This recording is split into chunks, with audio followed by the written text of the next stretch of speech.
Hello, what's up YouTube? Ronnix with another video, and in this video I want to show you guys how we can use Liquify, the best time to liquify, and the mistakes some people make when it comes to using the Liquify tool in Photoshop, and how you can avoid those mistakes, and the various instances where you can apply Liquify. Remember, Liquify in most cases, most photographers, I've seen it maybe in Africa, most of our photographers tend to use it only over exaggerate specific body parts and maybe add those nice and beautiful curves to their subjects or models and create that kind of unnatural kind of feeling. So it depends on what the client really wants and what they prefer, because when you tend to do it without their permission, it is really offensive. So you have to make sure that you have the client's permission and you don't want to change their body structures.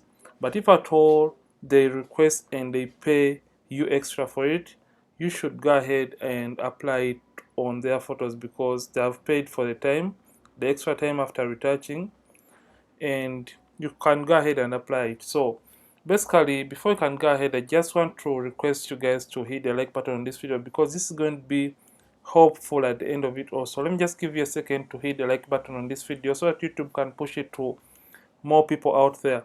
So we're just going to be using 3 sample images. So this is our first sample image, and this is the second sample image, and this is the third sample image. You can see these photos are really different, and since I deal more in beauty photography, let me just start with this very image. It is for a friend and client of mine. She's called Karen. So you should notice that a Liquify tool basically turns your image into liquid, so you can easily shape that liquid into whatever you want at the end of it all.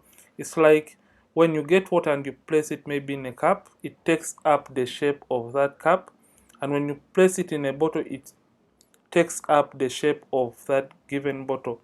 So right now, the right time for doing liquify, always make sure to liquify your photos or your images after doing the skin retouching. So always do the liquify at the very end of your post-production. So for this case, we have this beauty image. I'm just going to come to the background and hit Ctrl or Command J on the keyboard. And if at all you have been retouching and you have a couple of layers, just use Shift alternate Ctrl E or Shift alternate Command E on the keyboard and create a stamp visible layer. Like I do have a layer that creates like a screenshot for all the adjustments below it. So after doing that, you have to come and convert this layer into a smart object so that you can come and change the values later on after applying them on your photo. So I'm just going to come to filter, and you come to convert for smart filters, and you can uncheck this photo. You don't want this dialog box to be shown later on. So I'm just going to hit OK. So meaning every adjustment I apply on this layer can be changed later on after it has been applied to the image.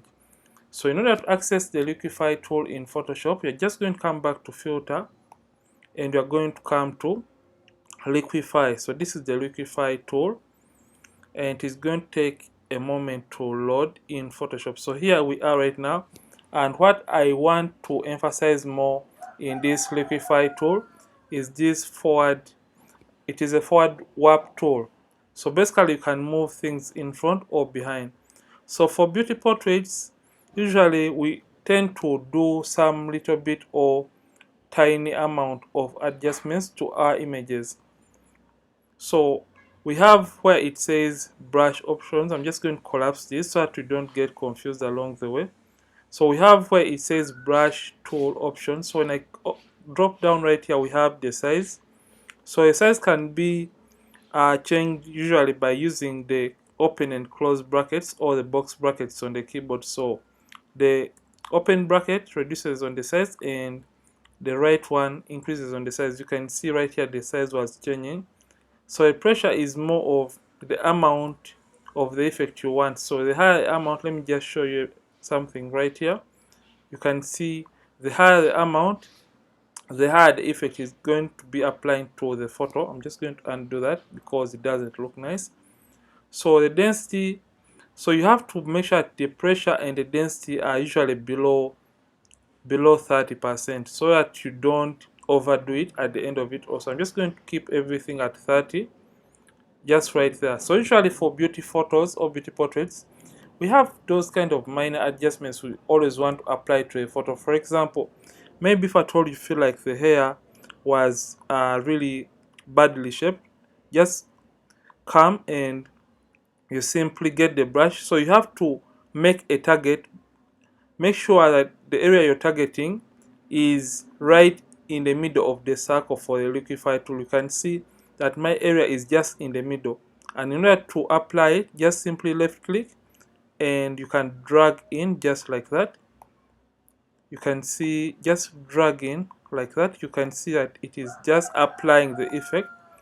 So you can come and shape the hair depending on what you want and the effect that you want. You can see it is really doing a very nice and beautiful job. And when you feel like you want to push this outside, just come and click and move your brush outwards just like that, and it's going to do you a pretty nice job. So when you click on and off the preview, you can see what you have just done to change that. So you can as well come to, maybe you feel like the hand is not really moving in that kind of shape that you wish. You can just come and simply click in the middle on that area. Make sure the circle is just in the middle of the target area, I should say, and simply click. So you left click and move inside depending on where you want to shape. So when I move inside, it means I just want that area to be moved inside and match the surrounding area. So I would recommend that you use a bigger tool every single time you want to apply a very nice and beautiful effect. But when you feel like you want to apply the effect on a smaller area, you can reduce on the size of your forward warp tool in Liquify by using the box brackets and apply it. So you can see the before and after right on this area. And for beauty photos or beauty portraits, you have another option that is face aware Liquify right here. I hope you can see the option. And I forgot to show you, you can as well come and click on reconstruct if at all you feel like you made a mistake, or maybe the adjustments you made to the photo were really too much for your liking. You can just come and reduce on the amount depending on what you want. So this is more like the opacity of the Liquify tool. You can see areas I've worked on so far. I'm just going to hit OK. So like I was saying, we have the tool that is face aware Liquify. So when I open this, you can see it has automatically detected that we only have one face in this photo. You can see right now we have only one face. So under eyes, we even have different options. We have eye size, eye height, eye width, and eye tilt, eye distance. We also have nose, face shape, and everything that you can see. So under eye size, you can play around. You can see we have left and right here. So you can either decrease or increase on the size of the eye. Let me just zoom in by hitting Ctrl Command Plus so that you can see everything in real time. I'm just going to spacebar, and so like I was saying, we have the eye size. So when I move this towards the right hand side, you can see that it increases on the left hand side eye. So you can see the before after. It just increases or makes that eye a little bit bigger. So depending on what you really want to go in for, or depending on your client's request, you can play around and work with that. So I'm just going to undo that. So the next thing is going to be the eye height. You can as well increase on the height of the eye depending on what you really want going for. So basically that is how you can use these various tools. So the next thing you can come, just going to undo this. Image changes are not visible because preview checked. Okay, I forgot to turn this on right here. So you can see, you can even turn this off to 0. You can even now come and play around with the width of the eye. You can see this increases on how wide the eye is, so you can see that in real time. So you can see the before after. So basically that is how to use the Liquify tool for your beauty photos. And now you can come to the nose and also play around with it, or you can even play around with the eye distance or the distance between the eyes. You can see you can either increase it or decrease it depending on what you want to go in for and depending on what you want to get as a retoucher. But don't overdo this, because when you overdo it, it means that you're going to have unnatural results, or results that don't look really natural and realistic at all. You can as well come and play around with the mouth and the face of the shape, like the jawline. Let me just zoom out.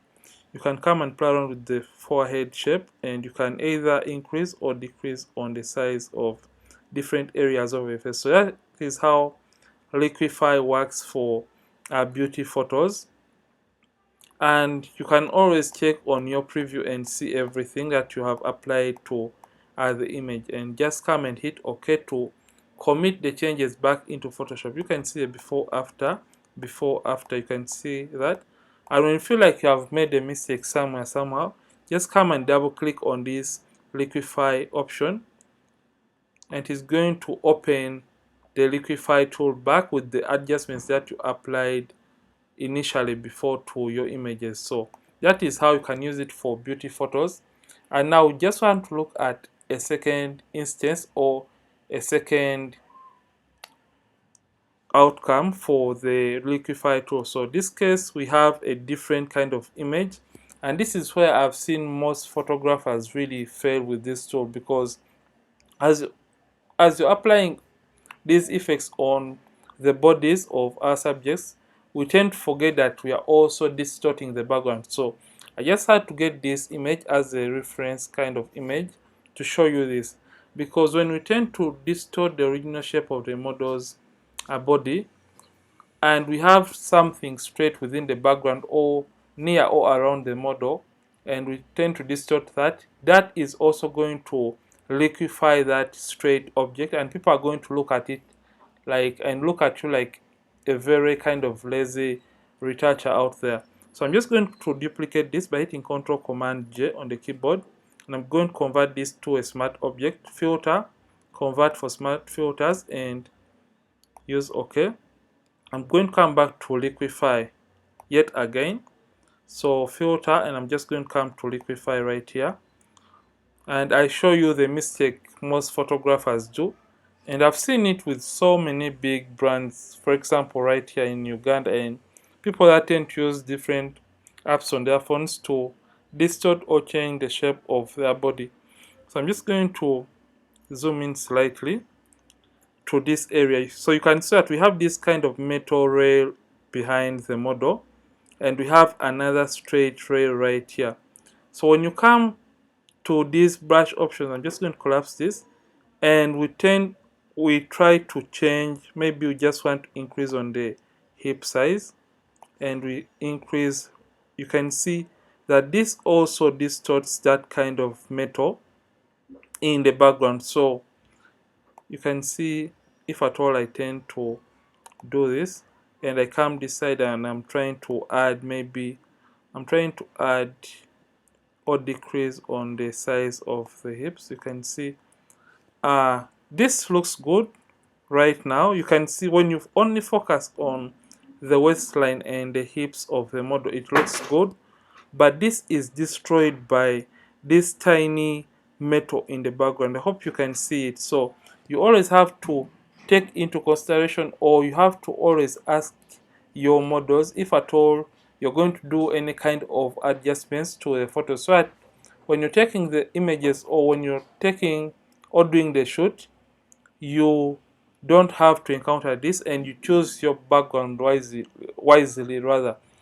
So if at all a client is having such a request for you, and they're like, you have to make changes to my body shape, always make sure that in the background within your, or where you're taking your photos from, you don't have straight objects right behind your subject. Or you could also recommend a studio session for such a client to make your work a little bit easier and not always stressful. So you should take into consideration that too, because when you do this and people look at the photo, there is going to be people that are going to screenshot your photos, and you're going to be looking at the mistakes, and they're going to start judging you and also judging the subject or your client. So make sure that you keep everything rather safe for both of you, and you don't make such a tiny mistake that could cost you your brand reputation or even your client at the end of it all. So that is the second instance. I'm just going to cancel this because I don't want to. That's why personally I left this image the way it is, because I prefer natural. But if at all you want to do any adjustments, you can go ahead and make those adjustments to your subjects depending on what requests they have put or placed on the table. So now you're going to be looking at the third instance. So this is the image that we have. And as you can see, for this photo, we don't have that kind of weird or straight lines within the background. So this is going to be a perfect example for where you can use the Liquify tool best without anyone getting to notice your mistakes and errors. So you can see for this case, I also did not tamper with my subject, but I just want to use this for educational purposes. I'm just going to come and create another layer and convert it to a smart filter or smart object. Convert to smart filter and hit OK. And I'm going to come back to filter and come back to the Liquify tool, and it is going to load. And you can see, if at all I wish to distort the models, maybe I want to take this back in right here on the chart. I'm just going to reduce on the size of my tool. Like I said, I prefer the pressure to be as low and the density low, so that the effect is not too much as you're working. So if I feel like I want to bring this back in, you can see it is very easy for me to bring back in just like that, because I don't have straight areas and I don't have areas to really deal with or get worried about when I'm trying to use this tool. So you can see, if at all I just push this in just like that, and you can see now the before and after, before after. You can't notice anything, and when I come, maybe I want to play around with the size of her hips, I could just come and click and move this forward. Remember, always make sure that the tool you're using is right in the middle of the area you want to adjust, and left click and move either forward just like that. So just do this, and you have to do it gradually. Don't take it all the way. Remember, this takes time and you don't want to overdo it. So let's see the before and after for this. This is the before and after. Before, after. You can see that it is really subtle, but it is really worth it, and you can't see or notice any mistakes regarding to this specific area that we have worked on right now. So you can come and play around with the facial structures like I showed you for beauty photos. So you can now see the before and after for just the Liquify. So basically, I just wanted to show you how to use the Liquify tool and the different areas, and give you some little bit of the tips you can use to use the Liquify tool the best way possible in Photoshop. So this is all for today's tutorial, and if at all you have loved it, don't forget to like this video and don't forget to subscribe. If at all you have learned and you haven't subscribed from this channel or to this channel, Ronnix from Ronnix Photography, thank you for watching. I'll see you in yet more amazing tutorials, and don't forget to keep practicing and keep creating.